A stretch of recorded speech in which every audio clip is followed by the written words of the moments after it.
أما بعد فأعوذ بالله من الشيطان الرجيم بسم الله الرحمن الرحيم وقضى ربك ألا تعبدوا إلا إياه وبالوالدين إحسانا إما يبلغن عندك الكبر أحدهما أو كلاهما فلا تقل لهما أف ولا تنهرهما وقل لهما قولا كريما واخفض لهما جناح الذل من الرحمة وقل رب ارحمهما كما ربياني صغيرا صدق الله مولانا العظيم رب اشرح لي صدري ويسر لي أمري واحلل عقدة من لساني يفقهوا قولي بندہ پروردگارم امت احمد نبی دوستدار چار یارم تابع اولاد علی مذہب حنفی دارم ملت حضرت خلیل خاک پائے غوث اعظم زیر سایہ ہر ولی. عزیزان گرامی، وقت چونکہ نہایت مختصر ہے اس لیے میں صرف ایک دو باتیں کر کے اجازت چاہوں گا. اللہ رب العزت نے انسان کو جہاں اور لاکھوں کروڑوں اربوں بے شمار و بے حساب انعامات سے نوازا ہے، وہیں پر اللہ تبارک و تعالیٰ نے انسان کو اپنی بخشش کے لیے، اپنی مغفرت کے لیے، دنیا و آخرت کی زندگی کو بہتر بنانے کے لیے جو انمول تحفہ دیا ہے وہ ہمارے والدین ہیں. اللہ رب العزت نے ہماری بخشش کے لیے ہمیں والدین کی وہ نعمت عطا فرمائی ہے کہ اگر کوئی بندہ اس دنیا کی زندگی میں کوشش کرتا ہے، محنت کرتا ہے اور اپنے ماں باپ کو راضی کر لیتا ہے، تو لجپال کریم آقا صلی اللہ علیہ وسلم نے ارشاد فرمایا کہ جس نے ماں باپ کو راضی کر لیا گویا اس نے رب کو راضی کر لیا. سبحان اللہ. رضا الرب فی رضا الوالدین، والدین کی خوشی میں رب کی خوشی ہے، رب کی رضا ہے. وسخط الرب فی سخط الوالدین، اور والدین کی ناراضگی میں رب کی ناراضگی. جس کے ماں باپ ناراض ہوں، جس کے ماں باپ اس سے خوش نہ ہوں، وہ چاہے دنیا میں سب سے زیادہ کامیاب شخص کیوں نہ سمجھا جاتا ہو، وہ بندہ نہ دنیا میں کامیاب ہے نہ دین میں کامیاب. کیونکہ جس سے والدین ناراض ہو جائیں، ماں باپ ناراض ہوں، وہ بندہ رب کی رضا کو حاصل نہیں کر سکتا. اللہ رب العزت نے جو قرآن مجید کی میں نے آیات کریمات تلاوت کی، اس میں اللہ رب العزت نے ارشاد فرمایا وَقَضَىٰ رَبُّكَ أَلَّا تَعْبُدُوا إِلَّا إِيَّاهُ. تیرے رب نے یہ فیصلہ کر رکھا ہے کہ اللہ کے سوا کسی کو عبادت نہیں کرنا. اب کسی بات کی اہمیت کو اگر اجاگر کرنا ہو تو اس سے پہلے کوئی بہت بڑی بات کر کے جب اس کے ساتھ ہی کسی بات کا ذکر کیا جاتا ہے تو پتہ چلتا ہے کہ یہ بعد والی بات بھی بڑی اہمیت کی حامل ہے. اللہ رب العزت نے اپنی وحدانیت کا ذکر فرمایا اور فرمایا وَقَضَىٰ رَبُّكَ أَلَّا تَعْبُدُوا إِلَّا إِيَّاهُ، اللہ کے سوا خبردار کسی کی عبادت نہ کرنا. اور یہ بھی سن لو کہ تمہارے رب نے یہ فیصلہ کر رکھا ہے وَبِالْوَالِدَيْنِ إِحْسَانًا، اپنے والدین کے ساتھ حسن سلوک سے پیش آنا. إِمَّا يَبْلُغَنَّ عِندَكَ الْكِبَرَ أَحَدُهُمَا أَوْ كِلَاهُمَا، اللہ نے اگر تجھے یہ سعادت بخشی ہے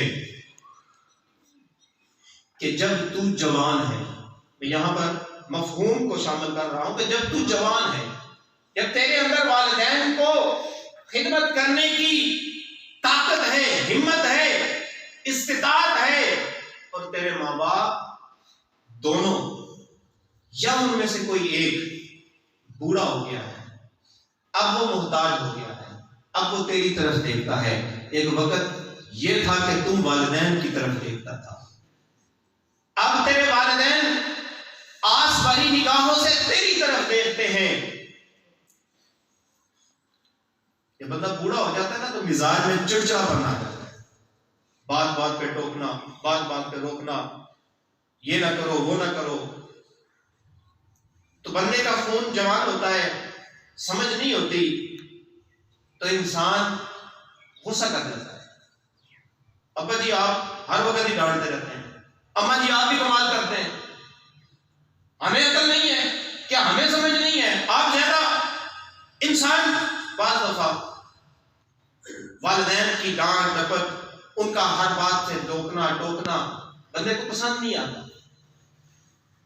تو اللہ رب العزت نے فرمایا کہ یہ جو سچویشن ہے اس کو پہلے ذکر کر دیا کہ ماں باپ بوڑھے ہو گئے، ہو سکتا ہے وہ تمہیں بار بار ٹوکیں روکیں، ہو سکتا ہے تیرے مزاج کے خلاف کوئی بات ہو جائے. اب اللہ رب العزت نے ہمیں جو سبق دیا ہے فرمایا ماں باپ کو جھڑکنا، ماں باپ کو گالی گلوچ کرنا، ماں باپ کی اہانت کرنا، ماں باپ کے ساتھ لڑنا جھگڑنا یہ تو بڑی دور کی بات ہے. فلا تقل لهما اف، تمہارے منہ سے کلمہ اف بھی نہ نکل پائے، کلمہ اف بھی تیری زبان سے نہ نکلے. وقل لهما قولا کریما، جب بھی ماں باپ سے بات کر تو بڑے دھیمے لہجے میں بات کیا. واخفض لهما جناح الذل من الرحمہ وقل رب ارحمهما كما ربياني صغيرا، اور ان کے لیے اپنے رحمت کے پر بچھا، نرم ہو جا التجا کے ساتھ. ماں باپ کو اگر کوئی بات منوانی بھی ہو تو ڈھانٹ کر جھگڑ کر ان سے لڑائی جھگڑا کر کے نہیں، بلکہ عجز و انکساری کے ساتھ. تو عزیزان گرامی، جو بندہ دنیا میں اپنے ماں باپ کی خدمت کر لیتا ہے تو سمجھ لو کہ اس نے دنیا میں ہی اپنے لیے جنت کا سامان مہیا کر لیا. اب یہاں پر چونکہ میں صرف ایک بات شامل کرنا چاہتا ہوں کہ ہر کسی نے دنیا سے جانا ہے، جو آیا ہے اس نے جانا ہے، یہ رب کا اٹل فیصلہ ہے. کل من علیہا فان ویبقى وجہ ربک ذو الجلال والاکرام، کہ ہر کسی نے فنا ہونا ہے، ہر کسی نے ختم ہونا ہے. کل نفس ذائقۃ الموت، ہر ذی روح چیز نے موت کا ذائقہ چکھنا ہے. لیکن بندہ اگر دنیا میں اپنے لیے آخرت کو سیدھا کر جائے، اپنی قبر کا تیاری کر جائے تو یہ کتنا اچھا سودا ہے. اب دنیا میں امتحان ہوتے ہیں، بندہ کمرہ امتحان میں پہنچنے تک، اس کے سامنے پرچہ آنے تک وہ اندازہ تو لگا سکتا ہے کہ شاید یہ سوال ہو، لیکن یقین نہیں ہوتا کہ میں جو تیاری کر کے جا رہا ہوں یہی پوچھا جائے گا. یقین نہیں ہوتا. قربان جائے کملی والے آقا کریم پہ کہ محبوب نے ہم پر کرم نوازی یہ کی ہے کہ بتا دیا مومنوں، میرے غلاموں، قبر میں تم نے جانا ہے، قبر میں جانا ہے، وہاں تمہارا امتحان ہونا ہے. ہر استاد بتاتا ہے بچوں تمہارا سال کے بعد امتحان ہونا ہے، تم نے فلاں سینٹر میں جانا ہے، تم نے پیپر دینا ہے، پھر کامیاب ہونا ہے، پھر اگلی کلاس میں جانا ہے. لیکن قربان جائے معلم کائنات پر، رحمت للعالمین پر، حضور خاتم النبیین پر، کہ آپ نے ہمیں صرف یہ نہیں بتایا امتحان ہونا ہے، ہمیں پرچہ بھی بتا دیا ہے. ہمیں وہ پرچہ بھی بتا دیا ہے، اور اس کا صرف ہمیں سوال نامہ ہی نہیں بتایا، جواب بھی عطا فرمایا. بے شک. اب یہ تو ہماری نالائکی ہوگی کہ اگر ہم پرچہ بھی معلوم ہے، سوال بھی پتہ ہے، جواب بھی پتہ ہے، اور اگر ہم ان سوالوں کو رٹ کر نہ جائیں، ان کے جواب یاد کر کے نہ جائیں اور قبر کے امتحان میں فیل ہو جائیں، پھر ہم سے بڑا نالائق اور نکھٹو کون ہوگا؟ پہلا سوال، اب بات مختصر کرو. پہلا سوال، من ربک، تیرا رب کون ہے؟ حضور نے فرمایا جب پوچھیں فرشتے من رب کا، تم نے کہنا ہے ربی اللہ، میرا رب اللہ ہے۔ اب یہ کہے گا کون؟ جس نے دنیا میں سوائے اللہ رب العزت کے کسی دوسرے کو عبادت کے لائق نہ سمجھا ہوگا، جس نے سوائے اللہ رب العزت کے کسی دوسرے خداؤں کو ماننے والوں کو غلط مانا ہوگا، وہی رب کو اس دن پہچان پائے گا، اس دن رب کی وحدانیت کا اقرار کر پائے گا۔ اور جس نے دنیا میں کہا ہوگا سارے ہی ٹھیک نے، اس دن وہ پریشان ہوگا، کیونکہ دنیا میں تو نکھیڑا کر کے نہیں گیا، اب قبر میں بتانے والا کوئی۔ دنیا میں کلمہ کیا ہے؟ اللہ ایک ہے نہیں، لا الہ الا اللہ۔ پہلے دوسرے خداؤں کا انکار ہے، پھر رب کو ماننا قبول ہے۔ بے شک پہلے دوسروں کا انکار ہے، پھر رب کو ماننا قبول ہے۔ تو فرمایا تیاری کر جاؤ، دنیا میں اللہ اللہ اتنا پکا کر جاؤ، فرشتے سوال بعد میں کریں، تم جواب پہلے دیں۔ دوسرا سوال ما دین کا، تیرا دین کیا ہے؟ دین کس کو کہتے ہیں؟ نماز، روزہ، حج، زکوٰۃ صرف اسی کا نام دین ہے؟ نہیں، دین ایک نظام کا نام ہے، دین ایک نظام کا نام ہے، دین ایک پوری شریعت کا نام ہے۔ دین کے اندر نماز بھی ہے، روزہ بھی ہے، حج بھی ہے، زکوٰۃ بھی ہے، حقوق العباد بھی ہے، حقوق اللہ بھی ہے، معاشرت بھی ہے، تجارت بھی ہے، عدالت بھی ہے۔ دین پورے ایک نظام کا نام ہے۔ جس نے دنیا میں نظام مصطفیٰ کو ہی حق مانا ہوگا، وہی قبر میں کہہ سکے گا دین الاسلام، میرا دین اسلام ہے۔ تیسرا سوال ما كنت تقول في حق هذا الرجل، محدثین کہتے ہیں کہ یا تو نبی علیہ الصلوۃ والسلام بنفس نفیس اس بندہ مومن کی قبر میں جلوہ افروز ہوں گے، یا نبی علیہ الصلوۃ والسلام کے روزہ اطہر اور اس بندہ مومن کے قبر کے درمیان سے سارے حجابات اٹھا دیے جائیں گے اور وہ ڈائریکٹ اپنی قبر سے سرکار دو عالم صلی اللہ علیہ وسلم کو دیکھ سکے گا۔ اور بعض روایتوں میں ہے، بعض محدثین کہتے ہیں کہ نبی علیہ الصلوۃ والسلام کا صورت مبارک دکھائی جائے گی، باہر صورت دیدار مصطفیٰ کروایا جائے گا، دیدار مصطفیٰ ہوگا، اور پھر پوچھا جائے گا ما كنت تقول في حق هذا الرجل، تو دنیا میں اس ہستی کے بارے میں کیا کہتا رہتا تھا، کیا کہتا رہتا تھا۔ اور یہ یاد رکھیں کہ شریعت کا بھی اصول ہے، دنیا کا بھی اصول ہے کہ آپ کسی بات کو زبان سے کہیں وہ بھی آپ کی بات سمجھی جاتی ہے، جس بات کو سن کر چپ کر جائیں وہ بھی آپ کی بات سمجھی جاتی ہے، اس میں بھی آپ کی ہاں شامل ہو جاتی ہے۔ تو فرمایا ما كنت تقول في حق هذا الرجل، اس ہستی کے بارے میں تیرا نظریہ کیا، دنیا میں کھیڑا کر کے گیا ہے یا نہیں کر کے گیا؟ نبی علیہ الصلوۃ والسلام کو اپنا محبوب، اپنا آقا و مولا، حضور خاتم النبیین، آخری نبی مان کر گیا ہے، یا یہ کہہ کر گیا ہے کہ سارے ٹھیک ہیں، میں کسی کو غلط نہیں کہتا، میں کسی کو غلط نہیں کہتا، میرے نزدیک سارے ٹھیک ہیں، جو جہاں لگا ہوا ہے لگا رہے، مجھے کوئی فرق نہیں پڑتا۔ یاد رکھو اگر دنیا میں نکھیڑا کر کے نہیں جائے گا، قبر میں پریشان ہوگا، پہچان نہیں پائے گا۔ اب دیکھو روایات میں موجود ہے کہ ابو جہل، اس نے ساری زندگی حضور نبی علیہ الصلوۃ والسلام کو اپنی ماتھے کی آنکھوں سے دیکھا، ساری زندگی دیکھا، حضور کا بچپن دیکھا، حضور کا لڑکپن دیکھا، حضور کی جوانی دیکھی، حضور کا اعلان نبوت سے پہلے کا وقت دیکھا، بعد کا وقت دیکھا، ہر وقت دیکھا۔ لیکن جب اس سے پوچھا گیا کہ بتا اس ہستی کو پہچانتا ہے، تو کہنے لگا ہاں ہاں لا ادری، ہائے ہائے میں نہیں جانتا یہ کون ہے۔